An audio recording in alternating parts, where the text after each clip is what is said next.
Précédemment, dans Macaron Cassis Violette. Une fois qu'on lui aura tordu le bras pour qu'il accepte la reddition sans condition, nous pourrons enfin nous partager l'Ukraine avec le camarade Poutine. Et demain, l'Europe. Et après-demain, le monde. Donald Trump et Richard Aben Musk avancent sur leur projet de création de la Fédération russe des États d'Europe. Enfin, nous sommes en effet en train de déstabiliser la démocratie, pas uniquement en France, mais dans toute l'Europe, afin d'instaurer la Fédération russe des États d'Europe. Pendant ce temps, le président de l'Élysée fait des lives YouTube pour tenter de contrecarrer la propagande russe. Et donc lui, c'est un président élu d'un système libre. C'est pas le cas de Vladimir Poutine, qui tue ses opposants et qui manipule ses élections depuis longtemps.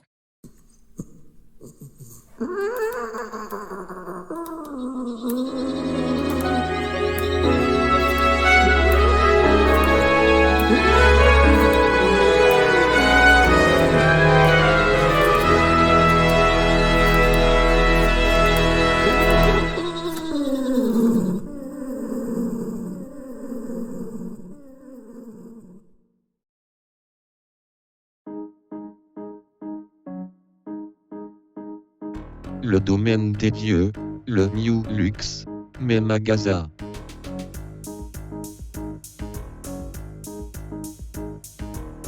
Un cadre ultra exclusif pour une élite visionnaire.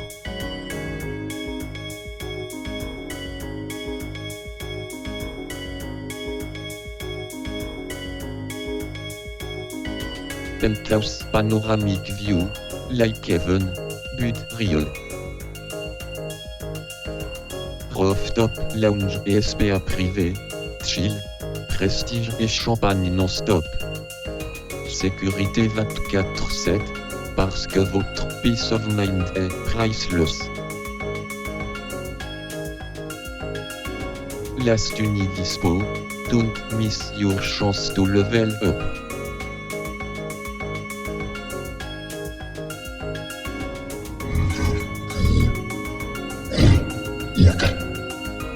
Call now, sinon too late, too bad.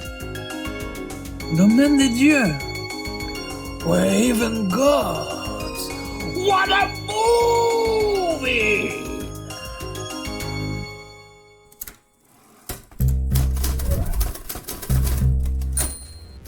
Mesdemoiselles, mesdames et messieurs, bienvenue dans cette nouvelle édition du Barbarie du Soir.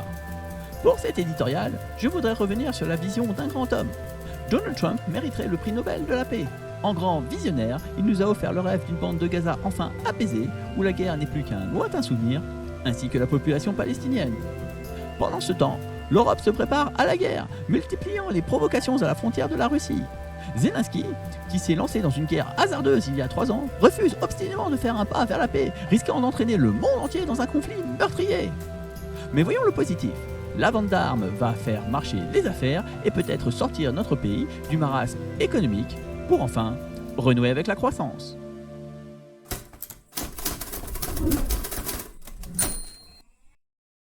Pour nous éclairer sur l'actualité géopolitique, je reçois Monsieur Charles-Édouard Hubert Madaf de mes deux. Bonsoir, monsieur de Barbarie. Vous êtes marchand d'armes. On peut donc dire que vous êtes un expert sur le sujet de la guerre. Le président de l'Élysée a décidé d'augmenter les dépenses militaires. Cela vous semble-t-il une démarche intéressante? Je dirais qu'il s'agit d'une démarche intéressée.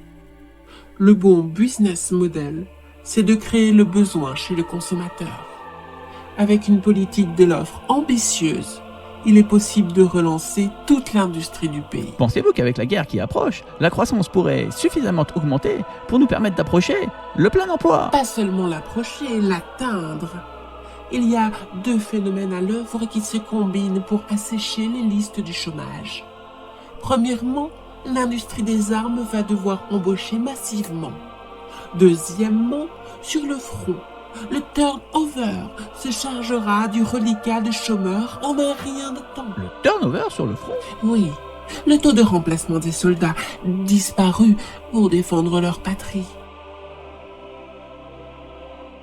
D'ailleurs, c'est bien connu, après la guerre, le nombre de naissances augmente grandement. ce qui nous permettra de nous réarmer démographiquement, ainsi que le souhaite le président de l'Élysée. En somme, une guerre, ce n'est qu'un mauvais moment à passer pour les populations, mais pour l'économie, quel gain! Justement, le projet de Trump pour Gaza. Très bon exemple. Une fois débarrassé des populations indigènes, la magie capitaliste pourra opérer. La magie capitaliste. C'est transformer un génocide en une magnifique opportunité commerciale. Pourtant, certains s'indignent du sort réservé aux civils, aux enfants surtout. Bien sûr qu'on peut toujours coucher son indignation sur le papier, mettre des mots et des sanglots sur ces horreurs. Mais c'est une réponse bien légère et parfaitement inoffensive.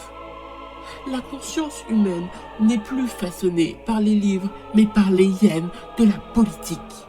Et moi, je ne vois pas d'autre réponse que foutre une balle dans la tête de Madame Panout, Monsieur Arnout et toute la mélanchonnerie. Mais je ne voudrais pas gâcher des balles à dézinguer tous ces affreux. Et mon revolver non plus. Sans doute serait-il plus utile pour servir la patrie. D'ailleurs, que voulez-vous dire à nos jeunes qui iront grossir les rangs de l'armée? Quand tu vas sur la ligne de front, c'est pas une punition. C'est pour ton pays. C'est pour la magie.